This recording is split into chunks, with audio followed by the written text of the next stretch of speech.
Hi, I'm Jill Fraser. I've been a miniaturist for over 30 years, and I started this YouTube channel to share my work with you and to show you some of the things that I do and how I do them, and to show you how I meet some of the challenges that I find in my workshop from day to day.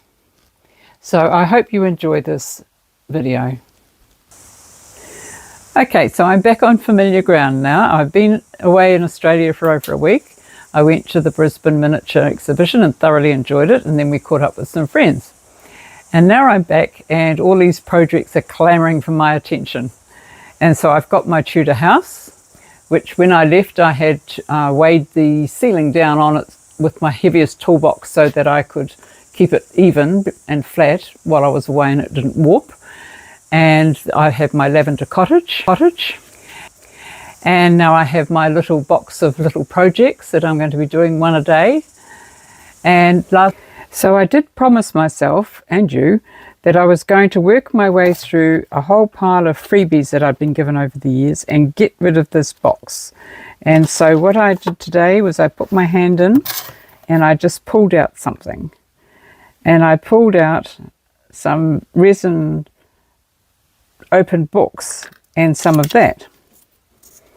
And I thought, I don't really know if I like those, but I'll see how I go. And what I have to do today is I've just got to sand those backs down so that they're nice and flat. And then work out how I'm going to do the inside pages. And I thought that I would use, I'd do one as an old map. So we'll see how that goes, because you're only going to see the open pages. So look, keep watching and we'll see how I progress. So when that was all finished, I went and had a look at my Lavender Cottage bathroom floor. Now this is the floor of the Lavender Cottage bathroom, which I think I've mucked up. I put the tiles down, I've laid them down, and then I poured some pouring medium over them, and I thought it was going to set clear. But it hasn't really set very clear, and I'm not sure if it's just because it isn't been set long enough or I've really mucked up. So I'm going to come back to this later. And lastly, I've got a little heritage project to do, and I'll tell you a bit more about that later. So first of all, with the Tudor house, I was working today on getting all this floor finished inside so that I can put the ceiling on, and these little mouldings were pressed into, that was paper clay pressed into moulds, and I've got a big long strip to do yet, but I will do that.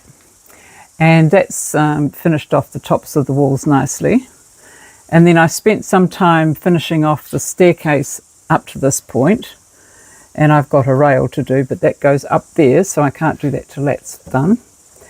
And I've made these little railings, and I've cut enough pieces to do another one here, and there'll be another one up here. So there'll be a bit of continuity there. And I've cleaned the floors and waxed them with my own house floor wax, and that's given them a nice seal, but not a gloss. I didn't want it too glossy. And so I'm happy now I can put the roof on that. This is my heritage project. My sister was up from Christchurch to look after my mother, who's 99, while I was in Brisbane. And when I came back, we did a clean-up of some of Mum's cupboards. And in one of the cupboards was my father's old hammer. Now, my mother gave it to me. Isn't that a nice legacy? And it's a pretty poor state, this hammer. It's been used a lot. My father built a caravan with it. He built a house with it. He fixed his cars and probably banged recalcitrant nuts and bolts out with it. And now it's needing a real refurbishment. It needs the handle taken off and the head cleaned and the handle sanded and oiled.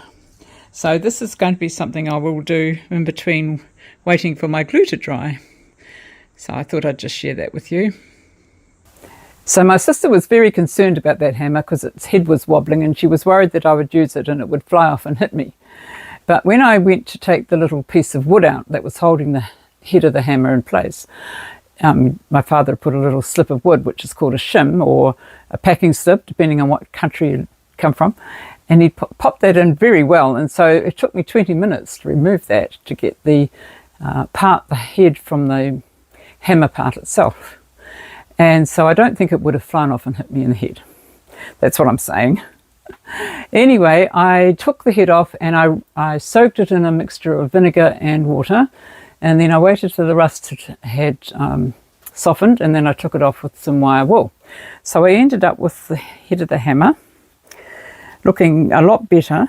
It doesn't look like the day it was born because it's had 70 years of use, and it's hammered in thousands of nails, and it's probably banged my dad's thumb a few times, but it's aging gracefully, I think.